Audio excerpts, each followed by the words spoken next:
כי אותו אהב אביהם מכל אחיו וישנאו אותו ולא יכלו דברו לשלום. Le Inyan de la Mechira de Yosef, de ce qui s'est passé avec ses frères, est un Inyan mamash suga l'obshuta, mamash l'obshuta, parce que là on va traiter un sujet nouveau par rapport à Avodat Hashem. Jusqu'à maintenant on a traité tout le Inyan, la Milchama avec le Sarara, des Gdarim qu'un homme doit mettre pour arriver à donner du corps à son Sechel, d'être mitgaber sur son Regesh. Et que sans les Gdarim, le Sechel et le corps mitgaber à la Regesh, on avait dit c'était comme une bougie sur les chutes du Niagara. Donc c'est l'Oetachel. Maintenant le Geder, il servait Kaviachol à donner la force au Sechel de pouvoir s'activer contre le Regesh. Voilà ce qu'on a appris jusqu'à maintenant. Et que par rapport à ça, on arrive donc de cette manière normalement, Be'ezrat Hashem, à pouvoir être mitgaber à la Yetzer et d'arriver à mener à bien son tafkid, sa vodat Hashem. Maintenant, il y a quelque chose de nouveau ici, qui sont ce qu'on appelle les midot à Adam, un midot chez l'Adam. Les midot de l'homme, en fait, s'activent sur deux domaines. Elles s'activent d'une part sur le fait de te pousser à faire des averot. D'accord ? Le Sarara, il lui faut du matériel pour travailler. Une des choses qui lui sert aussi de matériel pour travailler chez toi, c'est tes midot. Donc, quand il débarque chez quelqu'un, tout de suite, il regarde quel est mon matériel. Quel est mon matériel ? Il regarde tes midot raot. Qu'est-ce que j'ai pour travailler ici ? Alors il repère 1, 2, 3, 4, très bien, donc je vais faire un montage avec ça, et avec ça, je sais où je vais l'envoyer. Donc il sert de tes midot raot pour t'envoyer faire du mal. Il shlorotera les dvarim chez la averot. Alors, avec la voda, comme on dit pour l'instant, c'est quoi ? C'est de mettre des gdarim pour perdre ton sechel, d'être mitgaber, et de ne pas tomber dans la vera. Mais en attendant, ce qui active les chora, comment dire, le moteur, qui te pousse à la Avera, c'est ta mida. Donc il faut simultanément faire une avoda sur la mida.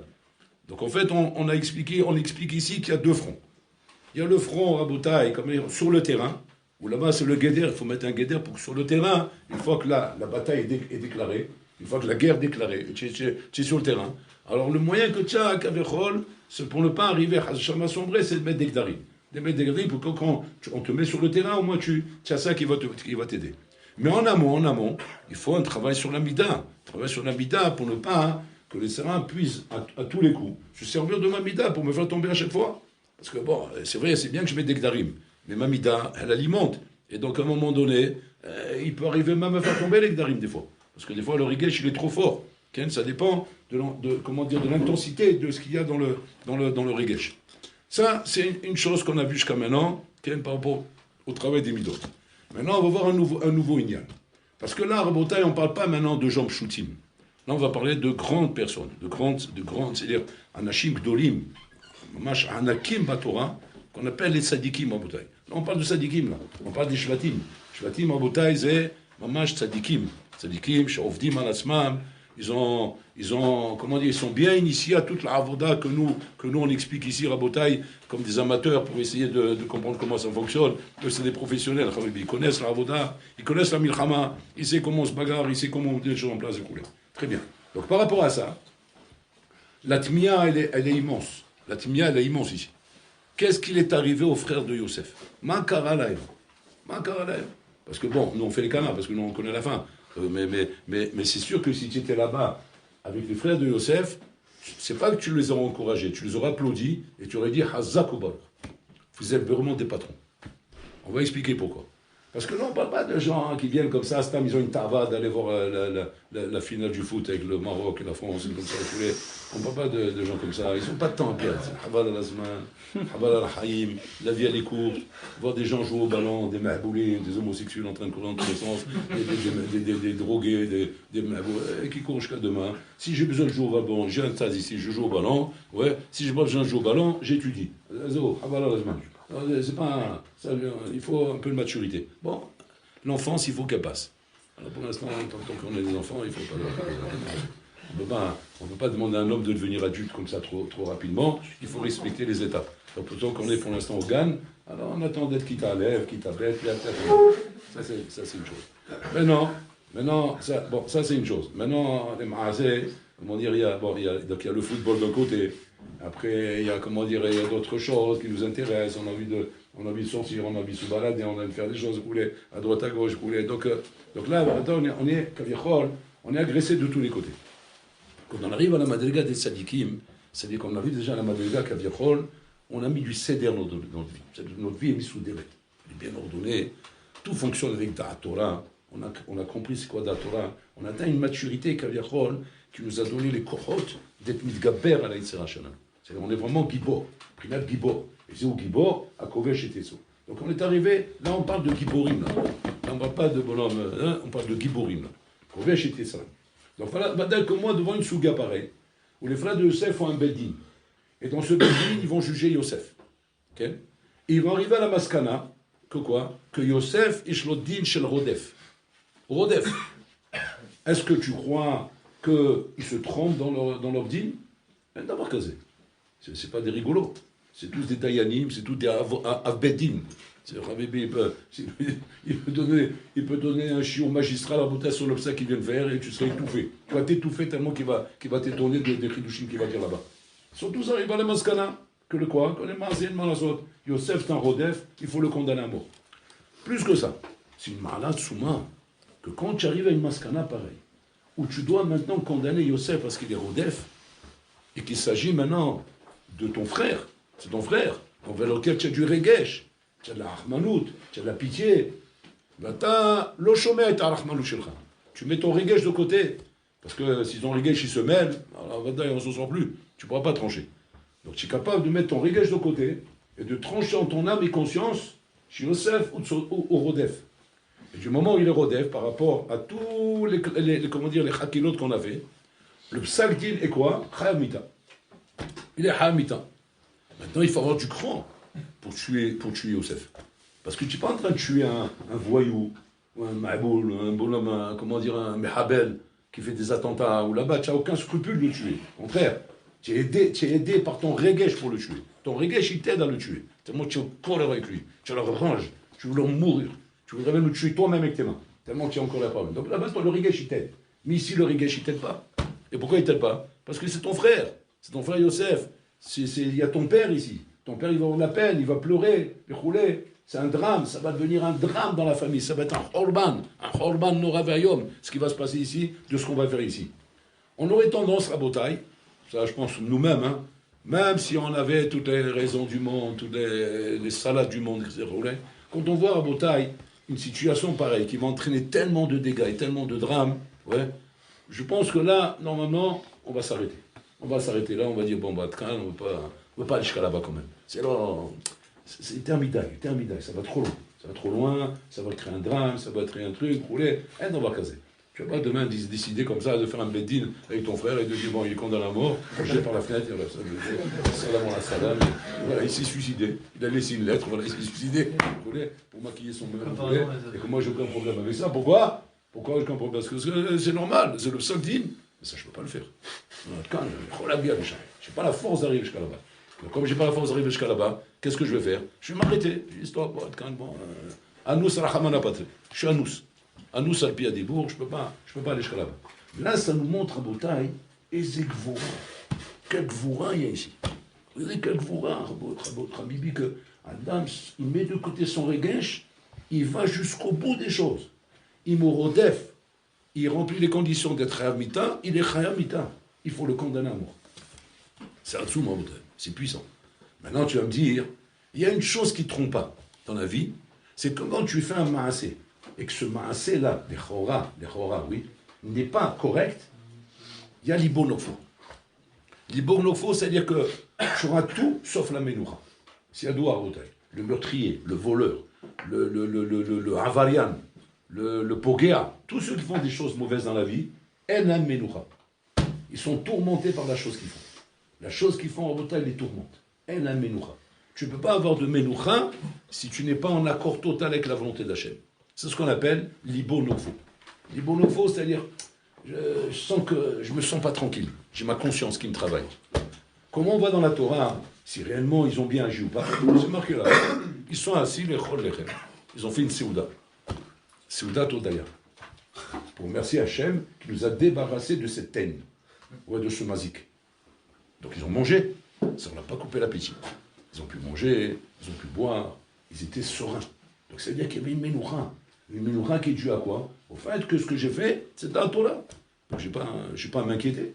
Un dayan, quand il tranche un dîme, au Bédine, et qui voit même le bonhomme pleurer devant lui, ou une almana pleurer devant lui, en train de le supplier, et le Dayan dit Atrayevet. Tu vois que le Dayan, il est tourmenté après? Pas du tout, il est serein. Mais qu'est-ce qui lui donne cette sérénité? Alors que tu vois une almana en train de pleurer, et il y a à côté les Tomim, ils sont à côté les pauvres en train de hurler, là-bas il y a le bébé là, ils sont en train de pousser des cris, parce qu'ils voient qu'on fait du sang à sa mère.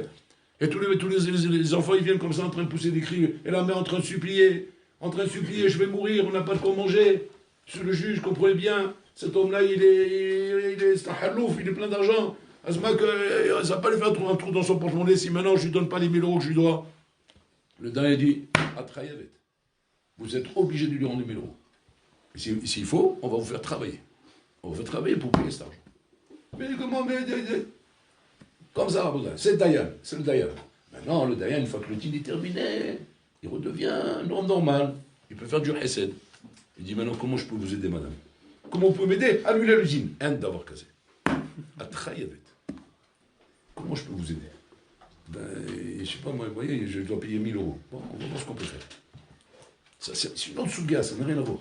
Mais pour l'instant, le din, c'est le din. Et bon, si tu es condamné, tu es condamné. Le din de la Torah, Rabotai, il dit Rav Chaim Ivologin, que quand un bonhomme est condamné à mort par la Torah, un chesed est malamisé. Il ne va pas dire maintenant, oui, mais mon regesh, il me dit qu'il faut l'épargner, il faut le sauver. C'est le chesed, zarzariout. Si tu es arzari avec les bons, avec les mauvais, à la fin, tu seras arzari avec les bons. C'est ça la baille. Comme on l'a vu avec Shaoul Amelech. C'est Yaba, apprends à être chazak, apprends à être dur, apprends à savoir dire non là où il faut dire non, et dire oui là où il faut dire oui. Et ne pas commencer parce que le bonhomme en face il pleure ou quoi. Demain tu vas être un papa. Ton fils il va venir comme ça, il demande son argent de poche. Et tu sais que quoi? Tu te doutes, on va pas dire tu sais. Tu te doutes qu'il fait des choses mauvaises avec cet argent de poche. Tu vas dire je te donne pas d'argent de poche. Il va se mettre à pleurer. Il va pleurer devant toi. Si tu n'es pas rzari, tu n'es pas dur de dire il n'y aura pas. Si tu craques, ça y est, tu l'as tué ton fils. Tu l'as tué. Parce que tu vas dire oui mais il va plus m'aimer, il va me haïr. Il va dire, si tu lui donnes, il va te haïr. Parce que rappelle-toi, le temps va passer, il va grandir, il va comprendre. Et lui-même il dira, qu'est-ce qu'il dira? C'est à cause de mon père que je suis là. Il me donnait tout ce que je voulais. Qui aime bien, châtie bien. Tu aimes quelqu'un, châtie-le bien. Demain, il te remerciera. Aujourd'hui, non, parce qu'aujourd'hui, son regesh l'empêche de reconnaître le bien que tu lui fais. Mais demain, il va te reconnaître. Pourquoi? Il va dire, en attendant, si ce n'était pas le coup qu'il m'a donné, je ne serais pas là aujourd'hui. Et grâce à lui qui m'a mis ses couches, je suis là aujourd'hui. Donc, c'est une Torah qui me fait. Et les frères de Yosef, ils n'ont aucun problème avec ça. Ils savent qu'il est Yodef, on en a mort. Il a fait la paracha, elle est impeccable. Si on étudie la paracha comme ça, impeccable. Seulement, Pitom, la paracha fait un coup de théâtre. Un coup de théâtre. Qu'est-ce qu'elle me dit la paracha? Elle vient me dire comme ça que Pitom va yérou echav ki oto a avien mikol echav va yisanu oto velo yachlu daberu leshalom. La paracha vient me dire il y a une mida ra'a ici. Quelle mida? Kina. Ils jalousent leur frère. Pourquoi? Parce que leur père il aime Yosef. Mais là ils le haïssent. Ils le haïssent parce qu'il aime. Pourquoi la Torah vient me dire ça? Elle vient de dire ça pour que tu saches qu'il y a une mida ici. Ouais, d'accord, il y a une mida, d'accord, mais en attendant, c'est des sadikim. S'ils font le jugement, ils le font bien, ils le font à 100%, ils le font d'une manière émétite. Normalement, ça devrait être comme ça. Mais il y a une mida. Alors là, on va comprendre quelque chose de nouveau. La Sheila, elle est comme ça. Est-ce qu'on parle que ces gens-là, ces tzadikim en bouteille, n'ont pas de barrière? Vatay qu'ils ont des barrières. Vatay qu'ils s'éloignent de la Avera. Vatay qu'ils font Hishbon HaNefesh. Vatay qu'ils sont, Habibi, comment dire, corps et âme avec le Emet, accroché au Emet, mais mamash avec toute leur force. Mais malgré tout, la Torah te dit ici, il y a Kina. Il y a Kina. Il y a une jalousie. Ils jalousent leurs frères. Et alors, qu'est-ce que ça fait ça? Qu'est-ce que ça fait qu'il y a la Kina? À cause de cette mida-là, la Habibi, de te fait voir, tu vois pas clair. Comment je vois pas clair? Ah bah, quel écart. Ça, on parle quand on parle de bonhomme shooting comme nous. Ils ne voient pas clair à cause du mida. Mais quand on parle de tzadikim, Ashochan me'aver ene hachamim. C'est vrai de tzadikim. Le shochan rabotai, il trouble, il aveugle les yeux des hachamim. Il trouble les tzadikim. De qui on parle? Des hachamim que la Torah appelle hachamim.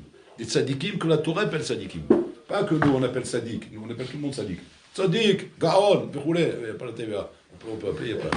C'est des taxis, il n'y a pas de problème. Mais dans la Torah, on ne va pas dire chacham s'il n'est pas chacham. On ne va pas dire tzadik s'il n'est pas tzadik. On parle de chacham et miti. On parle de tzadik et miti. Et la Torah te dit, Ashochad me'averoto. Il explique Rav Israël Senenter Rabotai.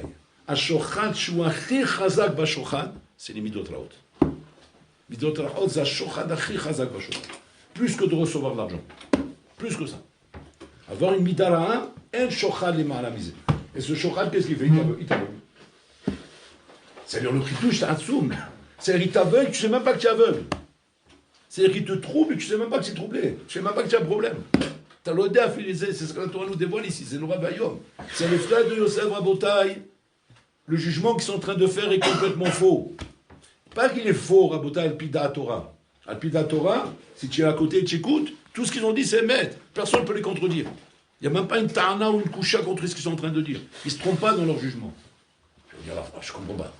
On ne peut pas, si jamais on ne se trompe pas dans une chose, ouais, on ne peut pas dire qu'on a raison, même si on a une midara.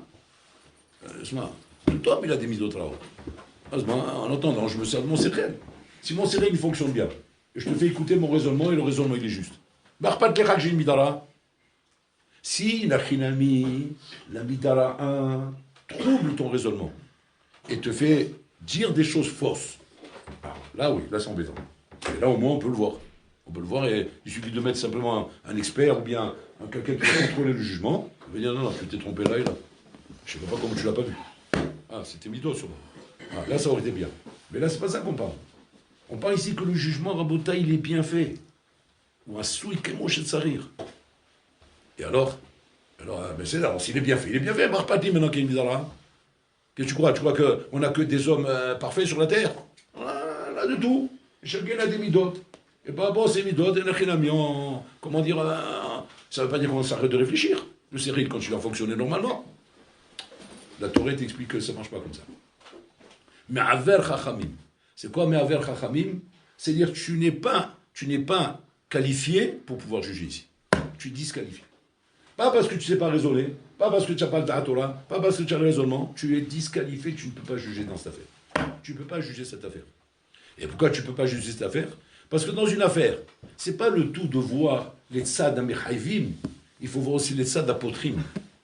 Et la base, c'est quand tu es Mishouhan, tu vois que le Hiyuv, tu vois plus le Srout. Le Srout, tu ne le vois plus. Tu ne peux plus juger les Kaf Srout. Tu juges les Kaf Rovin à l'Iba des Emet.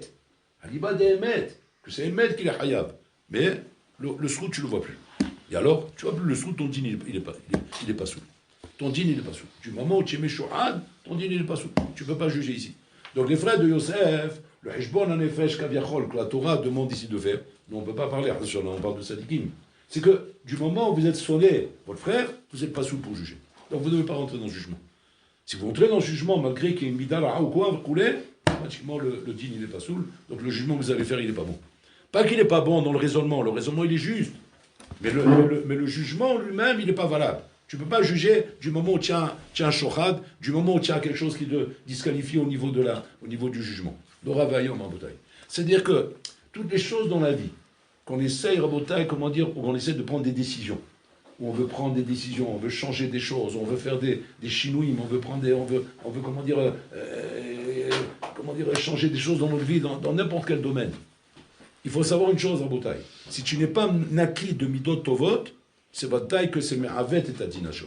C'est-à-dire ça va te tromper dans le din. Maintenant, nous encore pire, parce que nous, on n'a pas de ta'atora. Donc, va dire que ça va faire Rabotai. Ça va t'amener à une maskana de sheker, d'ichlal. Au sheker, ça va t'amener. Et très peu de chances d'arriver au Emet. Pourquoi? Parce que ta midara te trompe complètement. Et ça, en bouteille, c'est une chose qui fait peur. Parce que les frères de Yosef, combien de temps après seulement ils ont vu Yosef? Plus de 20 ans après, ils ont vu Yosef, Rabbi. Combien de Kippour on est passé? Combien de Elul on a passé? Ils ont fait un Jivon à l'Efesh.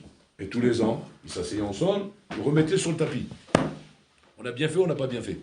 Et là, on est devant le din maintenant. Ça y est, maintenant on est calmé. On est calmé parce que des fois, tu peux dire, le bonhomme, il juge au moment de son casse, au moment qu'il est en colère. Alors là, il ne voit pas clair. Mais après, ça y est, on est calmé. On prend du recul. Maintenant, on réfléchit. On a bien fait ou pas bien fait? Dès qu'on a bien fait. Et tous les ans, comme ça, ils ont bien fait. Jusqu'à qu'ils arrivent chez Yosef. Yosef, Pitom, il leur dévoile la mitara. parce qu'il va dire plus loin, on s'en verra quand il ira là. Là, il leur dévoile la mitara. Et là, à ce moment-là, ils ont eu peur de lui. Et c'est ça ce qui nous attend après 120 ans.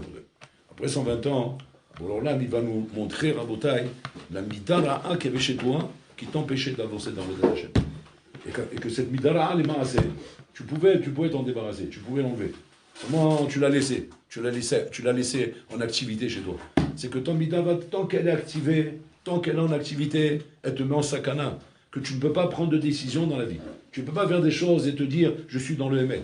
C'est pour ça que tu es obligé d'avoir un rave, d'avoir quelqu'un d'extérieur à toi, pour lui dire voilà, viens m'aider à trancher ici, viens m'aider à prendre une décision ici.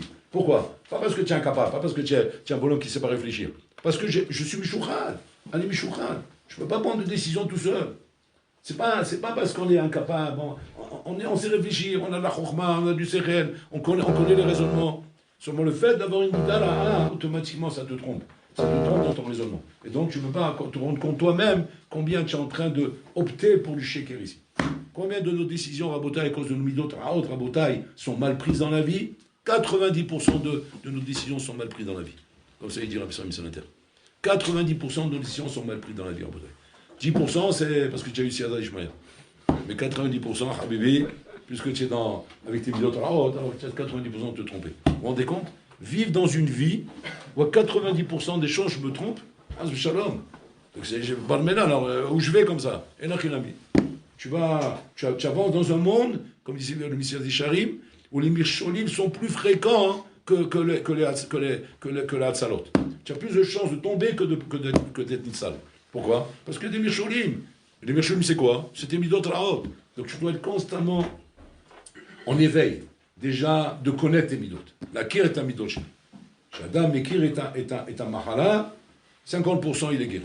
Déjà. À 50% il est guéri. Parce que Mekir est un mahala chez nous. Donc il sait que quoi?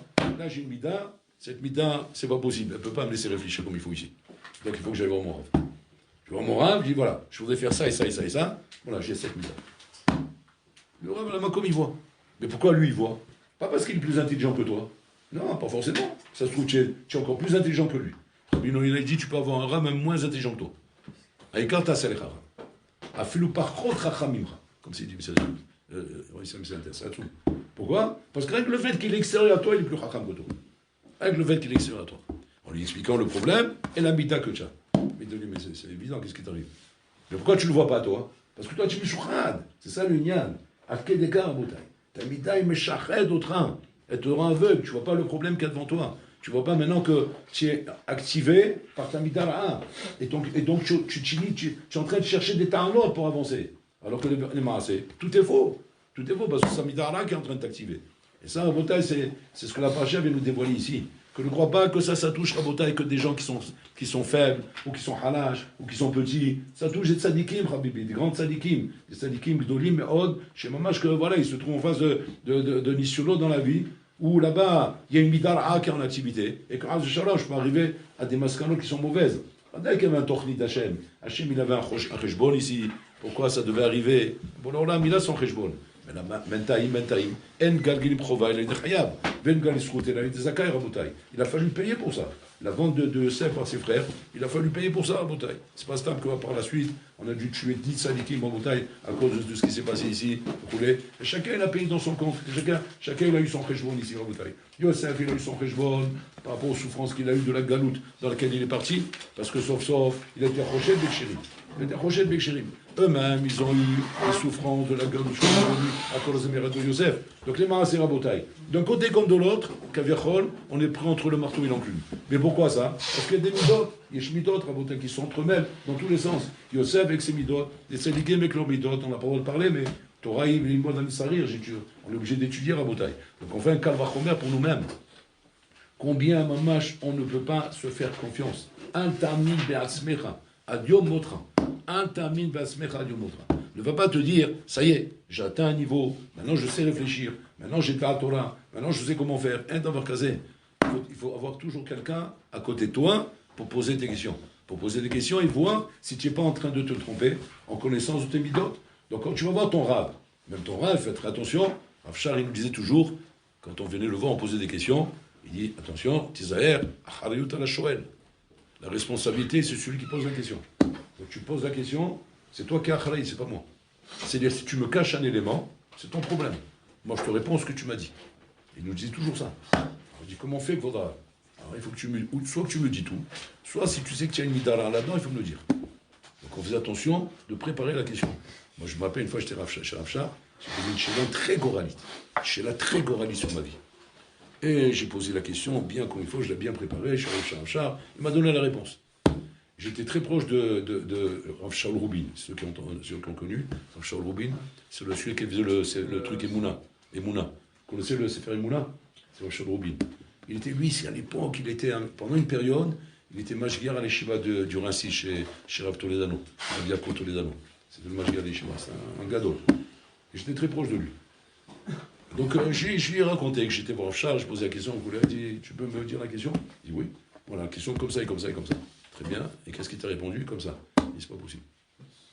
Je lui dis ce qu'il m'a répondu. Pourquoi je vais jouer à l'histoire? Il dit, de deux choses d'une. Ou il t'a pas compris, ou tu as mal posé la question.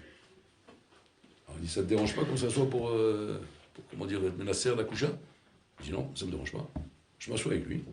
Alors je pose la question, il rentre dans une hakela, à droite, à gauche, à gauche. Il dit, quel mida tu estimes qu'il peut y avoir ici? Alors je lui dis, voilà, c'est tel mida. Tac, tac, il rentre, il me fait les moussards de la coucha. Il dit, Tchimaskim, c'est ça la coucha? Il dit, ouais, là, elle est bien écrite. Là mais c'est bien ma question. Mais bon, pour moi, c'est pareil qu'avant. Mais c'est vrai qu'elle est bien écrite, là. Il dit, d'accord. Il dit, on peut aller voir en char. Il dit, d'accord, on va voir en char. On va chez lui, réponse inverse. Réponse inverse. Incroyable. Incroyable comment ta mida te fait pas voir clair qu'il y avait une nuance ici. Tu vois pas clair, tu vois pas qu'il y a une nuance. C'est pareil. Mais bien sûr, c'est pareil, parce que tu es hiver. Tu vois pas ta mida, elle t'empêche de voir clair. Mais si jamais, effectivement, tu étais capable, peut-être tu verrais, mais tu peux pas voir. La Torah te dit, mais avec, elle m'en la saute. Donc tu as besoin de quelqu'un d'extérieur. Quelqu'un d'extérieur qui n'est pas forcément plus haram que toi. Et que lui va te dire, non, il y a ta mida ici, elle gêne, ta mida, elle fait rentrer tel et tel paramètre. Donc peut-être que tu es méchourat de faire ça, ou de prendre telle décision dans la vie, ou de faire tel et tel ignanim, Rabotai.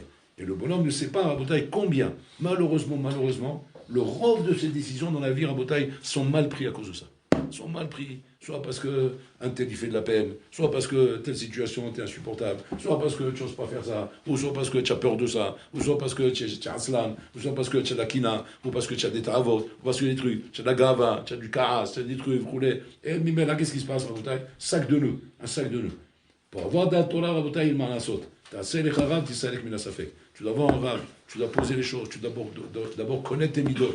La kirita atzmo, Rabotai. C'est essentiel. Il y a tout un période de Rav Wolve sur ça dans les Shur Aleph, que Chova l'ilmodézé. Chova d'étudier ça, Rabotai. Il y a 4-5 dapim là-bas, t'as un tatsmo, où tu l'as étudié, Iyun comme il faut, pour comprendre, Rabotai, toutes les causes à effet, les tenants aboutissants qu'il y a dans le Tatsmo. Tu comprends ce que ça veut dire? Vas-y, la date est Tatsmo. Tu vas dire quoi? Ben ça va, je me connais. Rova olam lo mikrim tasman. Rova olam lo mikrim tasman. Les gens, ils connaissent plus les autres qu'eux-mêmes. C'est rassoum, hein. Ils passent leur temps à analyser les autres. C'est bien sûr, c'est plus facile.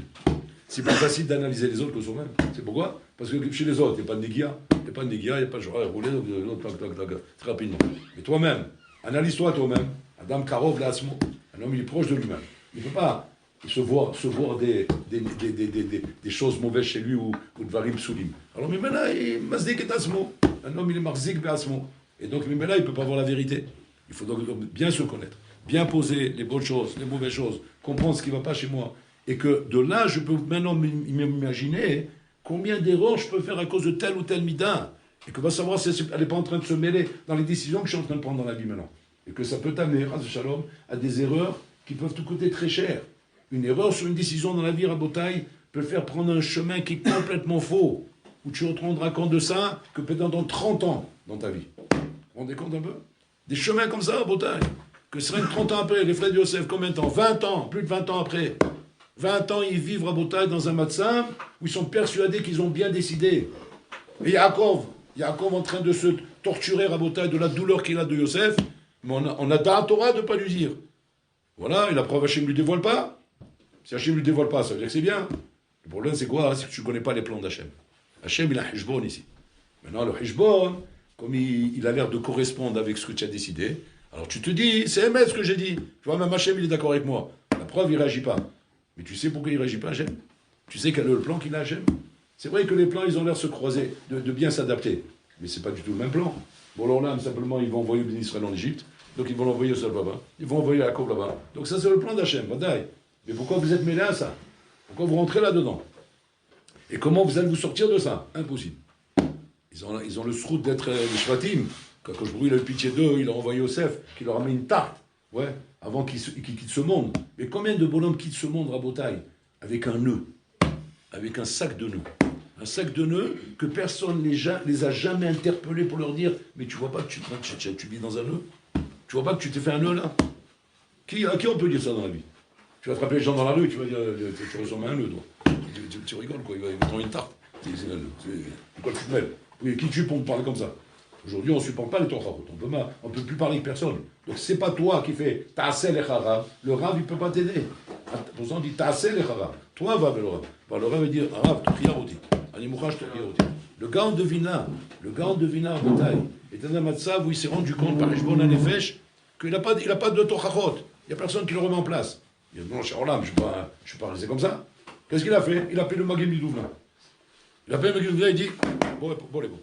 Il dit, qu'est-ce que le Gaon y veut? Tochiaroti. Tu m'as Hishbon HaNefesh. Il demandera, demandez-moi tout ce que vous voulez, mais pas ça. Regarde, le Gaon de Vina. Mais qui peut Bechlal mochia le Gaon de Vina? Qui peut?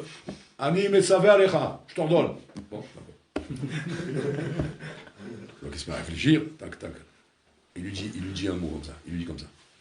Il lui dit, après 120 ans, si on me demande des comptes à moi, hein, pourquoi tu n'as pas atteint le niveau du Gaon de Vina? C'est le Magin Bidouva qui parle. Je répondrai, Hachem, tu ne m'as pas donné l'équilibre du Gaon de Vina. Tu m'as donné l'équilibre du Magin Bidouva. Et j'ai fait tout ce que je pouvais faire en tant que Magin Bidouva. Voilà, moi, ce que je pourrais répondre. Donc ça, c'est l'argument que j'ai moi. Seulement, toi, le Gaon de Vina, ouais, qu'est-ce que tu vas répondre? Quand on va te dire là-haut, on t'a donné l'équilibre du Gaon de Vina. Ouais. Est-ce que tu as fait tout ce que tu pouvais faire avec l'équilibre du Gaon de Vina? Et là, le Gaon, il s'effondre en pleurs. Lui, il sait pourquoi il pleure. Le Magin Yehuda, il ne sait pas. Lui, il fait simplement il fait le Hishbon HaNefesh. Mais le Gaon de Vina, il sait pourquoi il pleure. Et comme ça, une fois, on a dit au Chazonish. Chez Zinger, une fois, il avait un talmid de la Tchiva de Pounovitch, il avait un problème dans ses midot, un problème de gava. Il avait un problème de gava comme ça, il était très, très orgueilleux. Bon, il avait de quoi, c'était un hiloui. C'était une bombe, à bébé, chaque mot qui sort, c'est un scud, c'est genre un missile. Il n'y a pas, tu peux pas, même les rabbanim, ils tremblaient de lui. Il rentrait en chiour, c'était le pahademim. Chaque chiour, il fallait prendre 3 doliprane avant de rentrer dans le chiour. Tellement pahademim, les chélots qu'il avait. Les chélots, les hakirot, bon, malheureusement, ça lui donnait de la gava. Il avait de la gava. Bon, c'est justifié par rapport à ses enseignements, mais il était gavta. Et à Tkedekar, qu'ils ont décidé de l'envoyer chez le Chazonish pour le calmer, parce qu'il faut le calmer celui-là. Ça va me terminer cette histoire. Donc ils ont pris Rav Schlesinger, qui était proche du Chazonish. Je dis, je vais t'amener chez le Chazonish. Il dit, viens avec moi. Il dit, regarde, le Chazonish, les Da'ati, comme c'est lui dit. Il lui dit, on va où? Il est un gadol mimra. Il est plus grand que toi. Alors l'autre, qui est Baal Gava, il dit, en safek, je suis gadol mimra. Je n'aurais pas dit ça sur n'importe qui. Mais le Chazonish, j'accepte. Il y a ce coup, il va.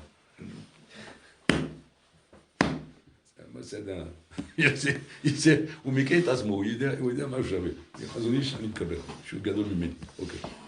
Il dit, maintenant, regarde, tu vas voir chez le Chazonish, Mazé Hanava. C'est quoi la Hanava? Il dit, bon, d'accord.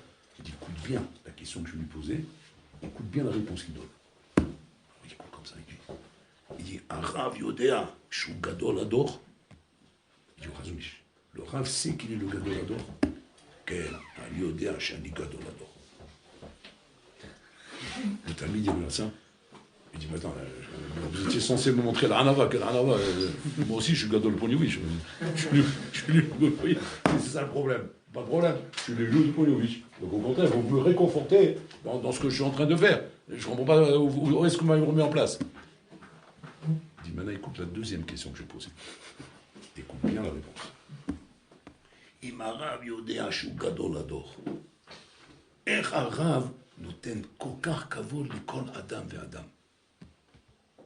Il dit ce qui lui manque à l'autre. Vous avez compris la question? Si le Rav sait qu'il est le gadol ador, comment il fait le Rav pour donner tellement de kavod à chaque personne? Regarde la réponse. Il dit, écoute bien la réponse. La réponse qu'il donne, c'est comme ça. Il dit, parce que je fais hishbon afesh avec moi-même. Que si le bonhomme, je l'envoie en face de moi, on lui avait donné les kelim qu'on a donnés au Hazonish, nous, on aurait fait autant. Et s'il n'a pas fait autant, c'est parce qu'il n'a pas les kelim du Hazonish. Donc comme ça, je suis mechabel chacun. L'autre, il a entendu ça. Habibi s'est pris la tarte de sa vie.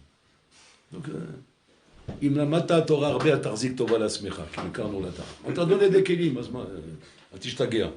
soit, au contraire, il faut être orgueilleux que d'avoir l'Irat Shamaïm, que d'avoir des choses qui viennent de toi-même. On t'a donné la horma, on t'a donné la sagesse. Maintenant, là où tu travailles sur tes midot, là tu peux être fier de toi. Mais pas plus que ça. Et c'est ce qu'il dit le Hazonish ici. Que Menachem, si j'avais les kilim que j'avais moi, maintenant qu'il serait devenu comment? Et ça, c'est la nikuda que Mehmet, que chaque homme doit se dire, il doit se connaître à lui-même. Il doit savoir les midot tovot qu'il a, les midot raot qu'il a. Et savoir, comment arriver à mettre du céder chez moi. Parce que sinon, je vis dans un sac de nœuds, Rabotai. C'est énormément la saute. La mitzvot, elle est comme ça. La mitzvot, elle est que tant que tes midot raot sont en toi, et que tu n'as pas moutarout de ça, tu es en galère. Tu es en galère. Tu as plus de chances d'être dans le shekel que dans le Hémet. Toutes les décisions seront mal prises. Toutes les décisions que tu prends dans la vie seront mal prises. Tous les kivunim que tu prends, ils sont faux. Tout ce que tu vas exprimer est faux. Tu n'es pas dans les Hémet. Tu es manipulé par ta midara qui est en activité constamment. Alors là, faites attention. Parce que là, même si tu mets des gdarim, comme on dit l'autre fois, tes gdarim, ils ne te servent à rien. Pourquoi? Parce que là, Habibi, les gdarim, ils servent à quelque chose quand le sechil, il est serein, quand le sechil, il est clair. Simplement, il a une milachama avec le regesh. Et le regesh, c'est l'issue du Niagara. Donc moi, je viens avec ma bougie, j'arrive pas. Alors je donne de gdarim pour aider mon sechil. Mais quand j'ai une midara, là, c'est pas la balère qui va m'aider. Là, c'est le problème, c'est quoi? C'est que mon sechil, il est pipé. J'ai un problème dans mon sechil. Mais comment ton sechil, il est pipé? Parce que ma midara se met dans mon sechil. Elle m'amène à mal réfléchir. Oh, là, c'est un problème en amont, là. Là, c'est un problème en amont. Parce que quand ton sechil, il fonctionne bien, simplement, tu veux lui donner des coroles pour se battre contre ta mida. Mais une barrière, ça va. Mais si ton sechil, il fonctionne mal, waouh, là, tu es mort. Là, tu es mort. Parce que là, tu es pris des deux côtés. Tu as le Yetzara qui vient avec ton regesh pour t'exciter. Il vient avec ta mida pour piper ton sechel. Maintenant, toi, tu as beau te mettre des barrières tant que tu veux. Ah oui, mais ça ne marchera pas. Parce que, va dire que tu vas te trouver un morétaire. Tu vas trouver un morétaire qui va te dire, non, j'ai le droit de faire ça. J'ai le droit de faire ça. C'est être la saute lachem et frou Torah techa. Ah, papa. C'est à faire de la Torah. Pourquoi? C'est être la saute lachem. Mais pourquoi? Parce qu'il est certain qu'il a raison. Mais c'est ton mida qui t'amène à ça. Et ça, Rabotai, quand un homme au moins connaît sa mida, c'est chetzi nechama. Il a au moins la moitié. Maintenant que tu as la moitié, c'est quoi les deuxièmes 50? C'est maintenant je vois mon rave. Je ne suis pas réfléchir tout seul. Je vois mon rave, voilà. J'ai tel mida, maintenant je vais faire ça. J'ai tel mida, je vais faire ça. Qu'est-ce que vous dites? J'ai droit ou j'ai pas droit? Pas venir comme ça avec des questions vicieuses. Ouais, comme des fois on fait au rave. Avec des questions vicieuses. Voilà, en ce moment, je ne suis pas bien du tout. J'ai vraiment besoin. Qu'est-ce que vous dites, Shabbat, là, je devrais partir ou je reste? Tu ne dis pas tout au Rav. Dès que le Rav va te dire, tu as besoin, vas-y. Tu n'es pas en prison ici. Dès que tu dois partir, tu as besoin. Il faut tout dire au Rav. Il ne faut pas dire que la moitié des choses. Il faut dire qu'il y a ta cousine là-bas. Il faut dire que là-bas, il y a des copains, ou des gens que tu n'as pas vu depuis longtemps. Et ça va être la rigolade. Et ça va être le cirque là-bas. Tu ne dis pas tous les éléments. Alors tu viens simplement avec les points qui t'intéressent. Et avec ça, tu crois. D'abord, il faut dire les points, il faut dire le mida, il faut expliquer au rab, il faut mamash, la shoel. Le responsable, c'est celui qui pose la question, pas celui qui répond. Celui qui répond, il te répond à ce que tu as dit. Donc un homme, il n'a même pas le droit de dire, on m'a donné des mauvaises réponses. C'est à cause de ça que j'ai loupé ma vie. C'est parce qu'on m'a mal répondu. D'avoir cassé. Après, maintenant, on te dira, tu as mal posé tes questions. Les réponses qu'on t'a données, elles étaient très bonnes. Mais toi, tu as mal posé tes questions. C'est où?